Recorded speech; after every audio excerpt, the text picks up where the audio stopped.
교회에 관한 이야기를 시작하면서 2주 전에 첫 번 설교를 2주 전부터 시작한 거거든요. 2주 전 첫 번 설교 제목 생각나세요? 제목이 주를 보는 교회였는데 그 히브리서 12장 14절 말씀인데 우리 같이 한번 읽읍시다. 히브리서 12장 14절 말씀입니다. 모든 사람과 더불어 화평함과 거룩함을 따르라. 이것이 없이는 아무도 주를 보지 못하리라. 아멘. 말씀드렸던 것처럼 주님을 볼 수 없다는 것은 결국 천국에 이르지 못한다는 거고요. 주님을 보지 못한다는 건 천국에 못 들어간다는 거고요. 천국에 들어가는 두 가지 조건이 있었는데 그것이 화평함과 거룩함이라는 거거든요. 화평은 우리가 누리는 거고 거룩은 우리가 보여주는 것인데 그 줄기를 따라서 사실은 지난주에 사도행전 2장 16절로 21절 본문 말씀을 가지고 하나님의 임재를 갈망하는 교회에 관해서 말씀을 드렸어요. 그러니까 영적인 문제가 교회는 채워져야 된다. 그러니까 영적으로 채워지지 않는 교회는 뭐 세상 모임이나 다를 바가 없다. 이제 이렇게 말씀을 드렸던 거고요. 오늘 말씀의 제목은 사랑만 있는 교회인데요. 솔직하게 말씀을 드리면 이 설교는 하기 싫었습니다. 정말로 하기 싫었어요. 제가 다시 개척을 하고 이러저러한 생각들이 많았어요. 왜 아무 생각이 없었겠어요? 그런데 개척하면서 드는 생각 중에 하나가 뭐냐면 성도들이 행복한 교회가 되었으면 좋겠다. 이 생각이 너무 좋잖아요. 그죠? 성도들이. 어떤 목사님은 성도를 군사로 만들어야 된다고 하고 어떤 목사님들은 성도가 위로받아야 된다고 하고 또 교회는 내 행복이 아니라 그리스도를 따라야 한다는 등 여러 가지 말이 있지만 아무튼 성도들이 교회에 나와서 행복하면 좀 좋겠다. 그런 생각을 했어요.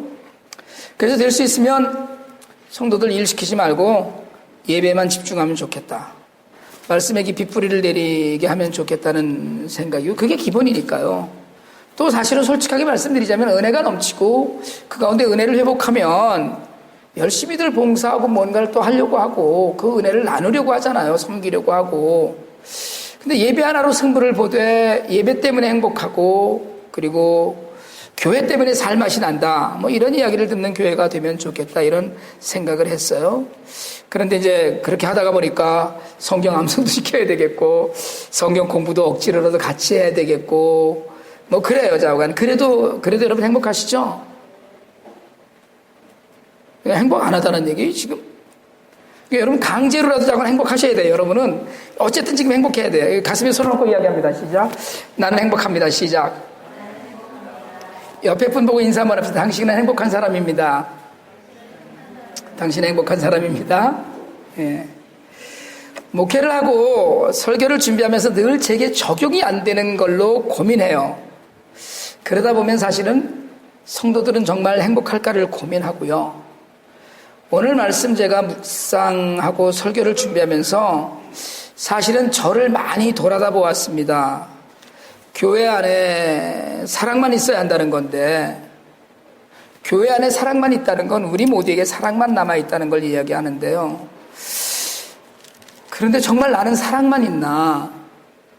여러분 제가 솔직하게 말씀을 드리자면 제 안에 사랑이 10%나 될까 싶어요. 솔직하게 말씀을 드리자면 제 안에 미움도 있고요. 사실은 사랑이 아닌 많은 것들을 제가 갖고 있더라고요. 섭섭한 마음도 있고 또 남들이 잘 되면 배 아파하는 마음도 저한테 있고 남들이 잘 안 되면 고소해하는 마음도 있고요. 솔직하게 여러분 안 그러시죠? 제 안에 불같은 노여움도 있고 섭섭한 사람에 대해서 용서가 안 되는 마음도 사실은 제가 너무 많더라고요. 행복하려면 여러분 내가 행복하려면 사랑해야 되는 건데 사랑하는 이유는 단지 하나입니다. 내가 행복하기 위해서예요. 근데 정말로 내 안에 사랑만 있을까? 여러분은 어떠세요? 여러분 안에 사랑만 있어요? 제가 10년 목회를 하고 났는데 교회의 본질이고 기독교의 본질이고 예수 그리스도 하나님 자체인 사랑이 내 안에 뿌리 내리고 자라질 못했더라고요. 아예 요한일서 4장 8절에는 하나님이 사랑이시라 이렇게 해놨잖아요. 우리가 같이 한번 읽어봅시다. 요한일서 4장 7절로 8절입니다. 사랑하는 자들아 우리가 서로 사랑하자. 사랑은 하나님께 속한 것이니 사랑하는 자마다 하나님으로부터 나서 하나님을 알고 사랑하지 아니하는 자는 하나님을 알지 못하니 이는 하나님은 사랑이심이라. 제가 하나님을 알고 목사로서 하나님을 여러분들에게 안내해드리고 알려드리는 사람인데 사랑하지 아니하는 자는 하나님을 알지 못하는 자니 이 말씀에 목이 탁 걸렸어요. 하나님은 사랑이신데 그 하나님을 섬기는 우리는 교회는 여러분 사실은 사랑 앞에 너무나 부족합니다. 그런데다가 하나님을 섬기고 성도를 섬겨야 하는 목사가 그 안에 사랑이 부족해서 매일 누구를 미워하고 누구 때문에 화가 나고 누구는 내 평생 도저히 용서가 안 된다 뭐 이런 생각이나 하니까 오늘 이 주제를 설교를 할 수 있을까? 그런데 사실은 교회에 사랑이 빠지면 교회는 아무것도 아니거든요. 화평을 누릴 수가 없습니다. 괜히 교회론을 꺼냈다 싶을 정도로 지난주부터 사실은 마음에 갈등이 있더라고요. 사랑해야 되는데.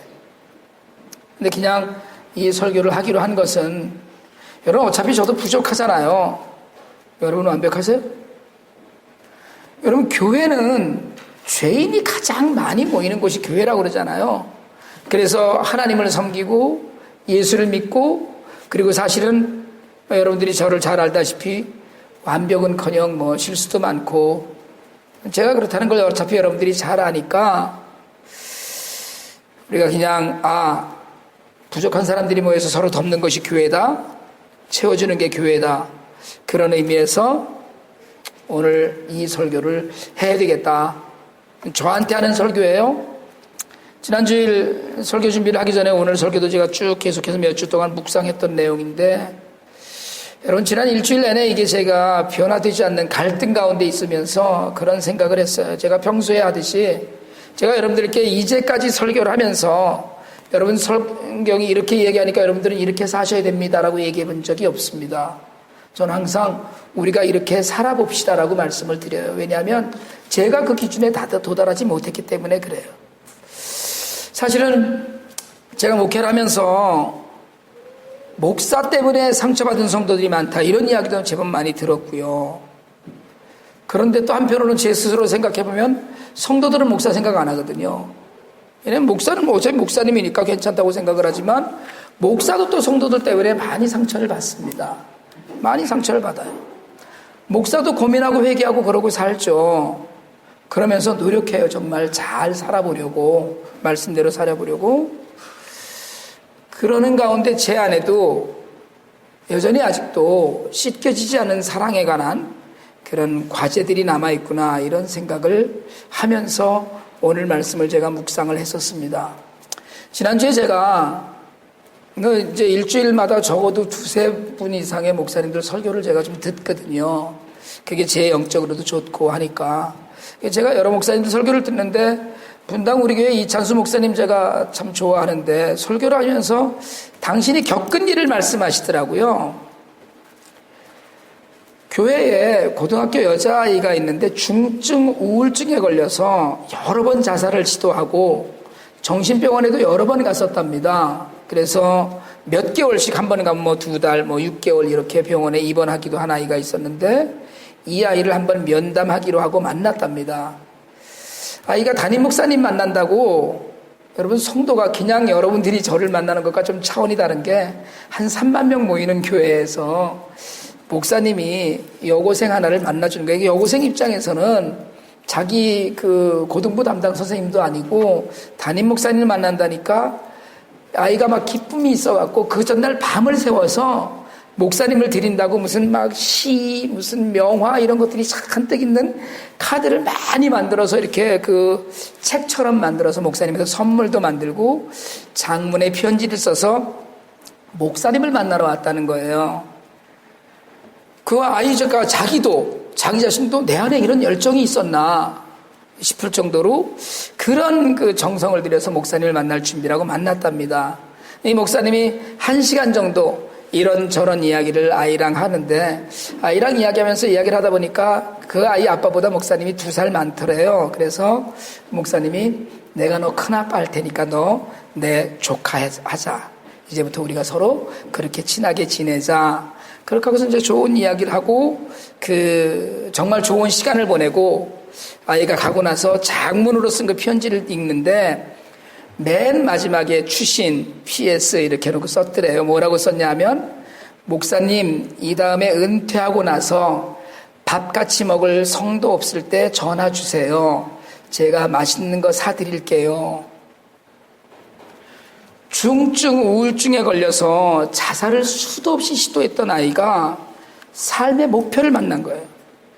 그래서 이 목사님이 너무 감격을 해서 이 아이한테 전화를 다시 해서, 목사님도 정말 너 실망시키지 않고 열심히 목회할 테니까 너도 열심히 살아서 이 다음에 목사님 밥을 사줘야 된다, 이렇게 얘기를 했다고 그러더라고요. 제가 목사님 설교 말씀 이 부분을 수요일인가 집에서 혼자 밥을 먹으면서 들었는데, 그 부분을 듣고 한참을 울었어요. 정말 한참 울었습니다. 목사님 은퇴하시고 밥 같이 먹을 사람 없을 때 연락 한번 주시면 맛있는 거 사주겠다, 꼭 사드리겠다는 우울증 걸린 학생도 있는데요. 제가 하나님을 사랑한다고 믿었고 성도를 사랑한다고 믿었는데, 제가 10년 목회를 하고 나와서 밥 한 번 같이 먹을 성도가 없구나 하는 생각을 하니까, 여러분 정말 내 목회는 실패한 목회인가, 정말 나는 사랑이 없이 나를 위해서 목회를 했나, 별 생각이 다 들더라고요. 목회는요, 저는 솔직히 하나님을 위해서 한다거나 하나님 나라를 위해서 하지 않습니다. 제가 하나님 앞에 기도하면서도 하는 이야기예요. 저는요, 하나님에 대해서는 관심 없어요. 하나님이 잘 되는 일에 대해서는 저는 절대 관심 없습니다. 왜? 하나님은 제가 뭘 해드린다고 잘 되는 분이 아니에요. 하나님 그 자체가 완전하신 분이니까 저는 하나님을 위해서 목회하지 않습니다. 제 유일한 소망은 여러분이 잘 되는 거예요. 성도가 잘 되는 거예요. 들어가도 나가도 복받는 성도, 들어가도 나가도 은혜가 넘치는 성도, 무엇을 해도 형통한 성도, 하는 일마다 잘 되는 성도, 늘 기쁨이 넘치는 성도, 그래서 모이기만 해도 행복한 성도. 그게 제 기본 목표이고 삶의 목적이고 목회의 모든 것이에요.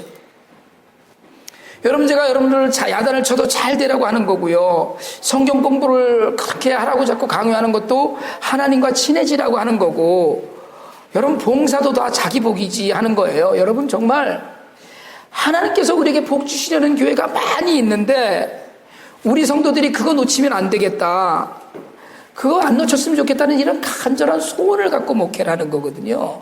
하나님 말씀도 그렇고, 개척을 해서 10년 목회를 열심히 했다고 믿었는데, 하나님 앞에 약속한 대로 이임을 했는데, 그걸 섭섭해하고 한 사람도 밥 먹자는 사람이 없고, 심지어는 저랑 만나고 밥 먹는 것이 무슨 마귀 새끼 만나는 것 같은 그런 분위기다 이러니까 가슴이 먹먹하고 정말 늘 뭔가 눌린 것 같았는데, 그날 이천수 목사님 그 설교를 들으니까 그 목사님도 목이 메서 그 설교를 하시던데 저도 눈물이 한참 나더라고요. 여러분, 사람이 시간이 지나면 점점 더 사랑해줘야 되는데 교회가 점점 더 미워하고, 아니 그렇게 사랑을 못하더라도 회복을 해야 되는 공동체잖아요. 우리가 10년 목회를 하고 났는데 밥 먹을 사람도 없다는 생각이 들고 참 기가 막힌 경험도 많이 합니다. 미워하고 욕하고 뭐 다 할 수 있다고 생각을 해요. 하지만 그게 계속되지 않고 어딘가에서는 이해하고 용서하고 사랑하고 그래야 되잖아요. 무슨 칼로 무 자르듯이 이걸로 끝내야만 직성이 풀리는 것 같은 이런 삶의 모습들을 보면서, 이게 점점 더 사랑이 사라지는 거로구나 라고 생각을 할 수밖에 없더라고요. 여러분, 이제 제가 새로 개척을 했으니까 잘해야 되겠다는 생각을 하죠. 아직은 괜찮아요. 근데 여러분, 사랑이 끝이 없는 거거든요. 지금도 깊이 사랑하고 오래도록 사랑이 가야 되는데 경험에 비춰보면 그 사랑이 오래 가지 않는 거예요. 특별히 교회 내에서의 사랑이 그래요. 처음에 좋았던 사람도 시간이 지나면 마치 무슨 실증나는 장난감처럼 별 미련이 없어지게 되고요. 가까이 지내려고 노력은 했는데 그 노력이 결실을 맺기 전에 포기하죠. 근데 여러분, 개척교회가 성도들에게 현실적인 만족감이나 예배를 통한 영적인 충만함을 드리는 것이 쉬운 일이 아닙니다, 사실은. 근데 아까 말씀드렸듯이 성도가 정말로 행복해야 되는데 뭐가 있어요? 여러분, 우리는 아무것도 없잖아요. 정말 아무것도 없어요. 텅 빈 개척교회잖아요. 그렇지만 개척교회든 대형교회든 큰 교회든 작은 교회든 교회의 본질을 이야기하면 화평함과 거룩함, 사랑인데, 사랑과 영성인데, 여러분, 우리가 현실적으로 물질적으로 정말 사랑만 누리는 사랑만 남아있을 수 있겠는가? 교회가 크고 가진 게 많고 프로그램이 좋고 무슨 조건이나 이유가 많으면 여러분, 그건 대단히 죄송한 말씀이지만 사랑 아니에요. 사랑 아닙니다. 그게 본질이 아니거든요. 사랑하니까 그냥 예배도 함께하고 미워했든 욕을 했든 상처를 주고받았든 예배 자리에, 친교의 자리에 함께하는 건 사랑을 해야 할 사람이기 때문에 그렇거든요. 여러분, 사랑하니까 구제도 하고 선교도 하고 봉사도 하는 거예요. 사랑이 메마르면 아무것도 할 수가 없습니다. 오늘 우리가 읽은 본문 초대교회 진짜 초기 상황이에요. 성령 충만한 가운데 심지어 한번 나가서 전도하면 3,000명씩 새신자가 늘어나는 그런 상황이었어요. 그런데 이 교회가 이렇게 폭발적인 성장 가운데서도 성령 충만한 가운데 오직 하나 나누고 섬겼다는 거예요. 성도들끼리 서로 사랑했다는 거예요. 여러분, 요즘 제가 여러분한테 재산 다 팔아서 갖고 와서 저도 좀 나눠주고 하십시오 이런 얘기 안 하잖아요. 여러분, 정말 모든 사람이 모이면 연약한 사람, 필요한 사람 서로 나누고 도우려고 하고, 가진 것이 조금 있으면 어떻게든 나누려고 하고, 이게 성령 충만, 사랑이 충만한 공동체였다는 거예요. 여러분, 교회는 사랑만 있어야 됩니다. 다른 조건이 있으면 안 돼요. 다른 조건, 교회가 건물이 좋다거나, 교회가 누가 좋다거나, 교회가 누가 뭘 하니까 나도 한다거나, 이건 아니에요. 이건 아니고, 사랑은 채워주는 것이지 내가 채우는 게 아니에요. 사랑은 나누는 거거든요. 주님이 우리를 사랑하셔서 우리를 성령으로 채워주시고 복으로 채워주시고 은혜로 채우시듯이 내가 사랑의 그 지체라면 남을 채우는 거거든요. 그리고 나누는 거란 말이에요.